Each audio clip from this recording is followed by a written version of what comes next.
Welcome to local to global.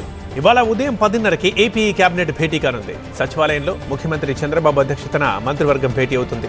ఈ సమావేశంలో ముఖ్యంగా అమరావతి అభివృద్ధి పనులు, మౌలిక సదుపాయాలు, భూ కేటాయింపులు వంటి అనేక అంశాలపై చర్చించి నిర్ణయాలు తీసుకునే అవకాశం ఉంది. ఏపీలో 10వ తరగతి పబ్లిక్ ఎగ్జామ్స్ ఫలితాలు ఇవాళ విడుదల కానున్నాయి. ఉదయం 10 గంటలకు విద్యాశాఖ మంత్రి నారా లోకేష్ ఫలితాలను విడుదల చేస్తారు. మార్చి 16 నుంచి ఏప్రిల్ 1 వరకు ఏపీ 10th ఎగ్జామ్స్ జరిగాయి. రాష్ట్ర వ్యాప్తంగా దాదాపు 6.30 లక్షల మంది విద్యార్థులు హాజరయ్యారు. ఇవాళ కడప జిల్లా పులివెందుల పిఎస్కి మాజీ మంత్రి వైసీపీ నేత అంబటి రాంబాబు వెళ్తున్నారు. చంద్రబాబుని దూషించారని గతంలో ఇక్కడ అంబటిపై కేసు నమోదైంది. ఈ కేసు విషయంలో పిఎస్లో విచారణకు హాజరయ్యే అంబటి పోలీసులు అడిగే ప్రశ్నలకి సమాధానం ఇవ్వనున్నారు. ప్రభుత్వ శాఖలు అందించే సేవలని డిసెంబర్ నాటికి ఆన్లైన్లోనే అందించాలని సీఎం చంద్రబాబు అధికారులను ఆదేశించారు. వాట్సాప్ గవర్నెన్స్ మనమిత్ర పరిధిలోకి అన్ని సేవలను తీసుకొస్తే ప్రభుత్వ కార్యాలయాల చుట్టూ తిరగాల్సిన అవసరం జనాలకు ఉండదన్నారు. ఆర్టీజీఎస్ పై వివిధ శాఖల ఉన్నతాధికారులతో క్యాంపు కార్యాలయంలో సీఎం సమీక్షించారు.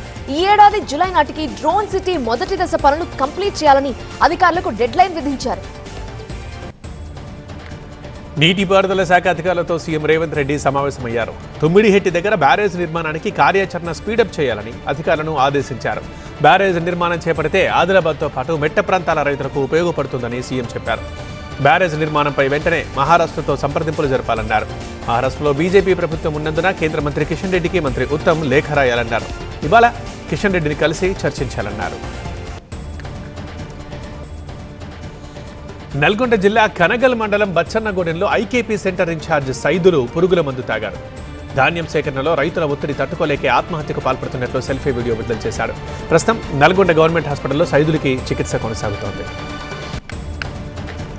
కామారెడ్డి జిల్లాలో అగ్ని ప్రమాదం సంభవించింది. మద్నూర్ మండలం షేకాపూర్ శివారు పంట పొలాల్లో మంటలు చెలరేగాయి.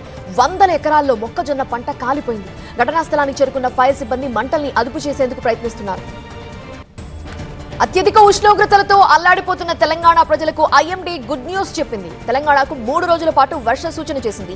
ఇవాటి నుంచి 3 రోజుల పాటు పలు జిల్లాల్లో తేలికపాటి నుంచి మోస్తరు వర్షాలు కురిసే అవకాశం ఉందని తెలిపింది.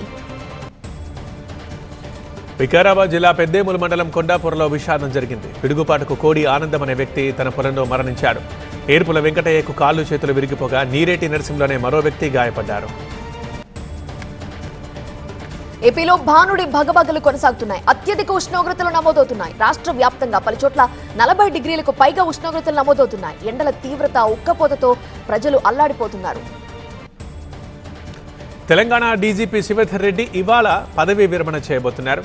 1994 ఐపీఎస్ బ్యాచ్కు చెందిన శివధర్ రెడ్డి సెప్టెంబర్ నుంచి డీజీపీగా సేవలందించారు.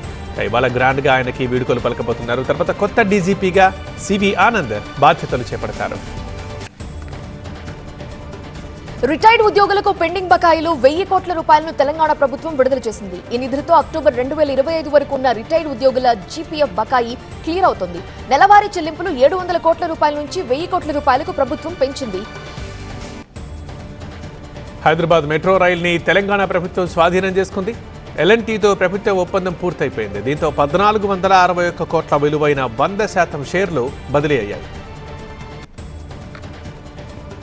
ఏపీ వైద్య ఆరోగ్య శాఖ వినూత్న పథకానికి శ్రీకారం చుట్టింది. ముందస్తుగా ప్రతి ఒక్కరికి 47 రకాల పరీక్షలు చేస్తారు. త్వరలో 104 సంచార వైద్య వాహనాలు ద్వారా ఈ సేవలు అందుబాటులోకి వస్తాయి. తిరుమల తిరుపతి దేవస్థానానికి రానున్న 6 నెలల పాటు నెలకు 2 లక్షల కిలోల చొప్పున నందిని నెయ్యి సరఫరా చేస్తామని బెంగళూరు పాల సంఘం తెలిపింది. 136 కోట్ల విలువైన నెయ్యి సరఫరాకి టీటీడీతో తాజాగా ఒప్పందాన్ని కుదుర్చుకుంది. రోజు సుమారు 12,500 కిలోల నెయ్యి బెంగళూరు నుంచి తిరుమలకు సరఫరా అవుతుంది. నిన్న తిరుమలకు నెయ్యి తీసుకెళ్లే ట్యాంకర్లను అధికారులు జెండా ఊపి ప్రారంభించారు. అమరావతి ఎస్ఆర్ఎం వర్సిటీలో లైంగిక వేధింపులు కలకలం రేపాయి. అసిస్టెంట్ ప్రొఫెసర్ ఉబైద్ ముస్తాక్ వేధిస్తున్నాడని పెదకాకాని పిఎస్లో మహిళా ప్రొఫెసర్ కంప్లైంట్ చేశారు. ఇన్స్టాగ్రామ్లో అసభ్యకరమైన పోస్టులు పెడుతూ వేధిస్తున్నాడని బాధితురాలు ఫిర్యాదులో పేర్కొన్నారు. దీంతో అసిస్టెంట్ ప్రొఫెసర్ ఉబైద్ ముస్తాక్ పై పోలీసులు కేసు నమోదు చేశారు.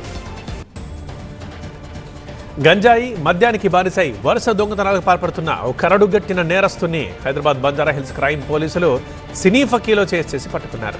వినోద్ కుమార్ అనే వ్యక్తిపై దాడి చేసి ఫోన్తో పాటు 3,000 రూపాయలు లాక్కొని పారిపోయిన నిందితుడు అజయ్ అలియాస్ బబ్లుని అరెస్ట్ చేశారు పోలీసులు. బంజారాహిల్స్ పిఎస్ పరిధిలో ఇతడు 6 దోపిడీ కేసులు చేసినట్లుగా పోలీసులు గుర్తించారు. హైదరాబాద్ పాత బస్తీ ఫలక్నుమా దోబీఘాట్ హిందూ శ్మశాన వాటికలో దొంగలు పడ్డారు.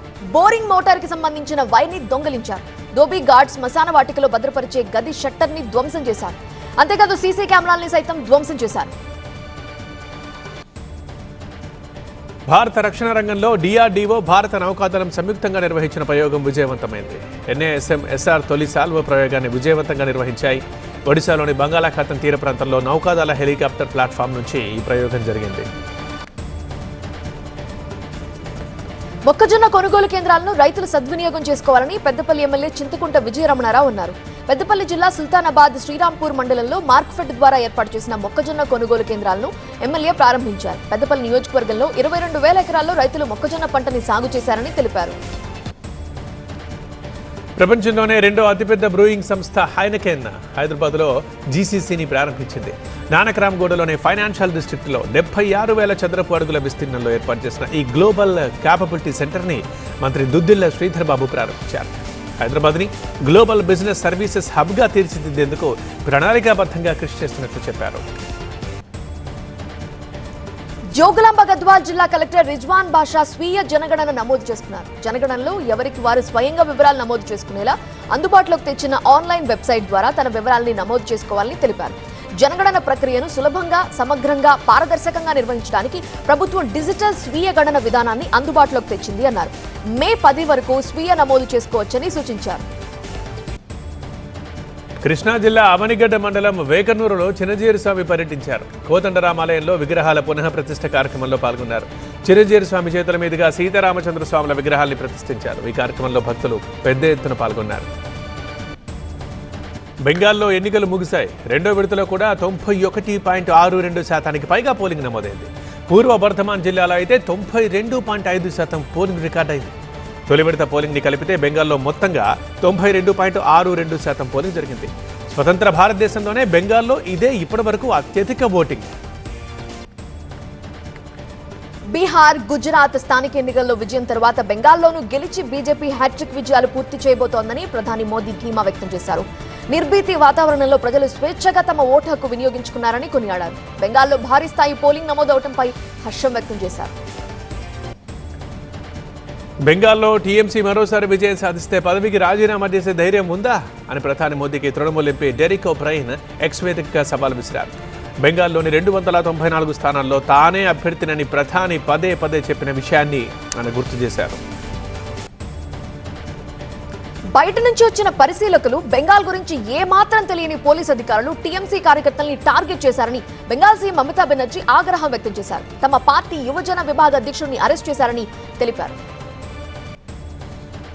బెంగాల్లో ఎన్నికల్ని ప్రభావితం చేసేందుకు కేంద్ర బలగాలతో ఒక సమాంతర పరిపాలనా వ్యవస్థను సృష్టించారని సమాజ్వాదీ పార్టీ అధ్యక్షుడు అఖిలేష్ యాదవ్ అంటున్నారు.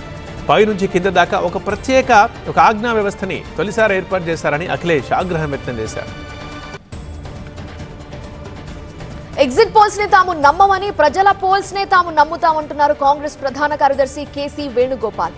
తాము మే 4 ఫలితాల కోసం ఎదురు చూస్తున్నామని అన్నారు. అన్ని చోట్ల కాంగ్రెస్ తమ కూటమి మంచి ఫలితాలు సాధిస్తుందని వేణుగోపాల్ ఆశాభావం వ్యక్తం చేశారు.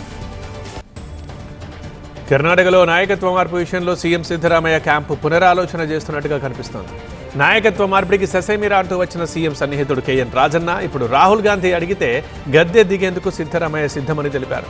రాహుల్ నిర్ణయం మేరకు నడుచుకునేందుకు సిద్ధరామయ్య సంసిద్ధంగా ఉన్నారని రాజన్న వివరించారు. సన్ రైజర్స్ హైదరాబాద్ మరోసారి దుమ్ము రేపింది. వాంఖడే స్టేడియంలో ముంబై నిర్దేశించిన 244 పరుగుల లక్ష్యాన్ని 18.4 ఓవర్లలో 4 వికెట్లు మాత్రమే కోల్పోయారు. Travis Head, Heinrich Klaasen, Abhishek Sharma, Salil Arora దంచుకుంటారు. ఫస్ట్ బ్యాటింగ్ చేసిన ముంబై రియాన్ రికెల్సన్ సెంచరీకి తోడు Will Jacks, captain Hardik Pandya ధాటిగా ఆడటంతో 20 ఓవర్లకు 243 పరుగులు చేశారు. ఈ సీజన్లో హైదరాబాద్కి ఇది 6వ విజయం కాగా ముంబైకి 6వ ఓటమి.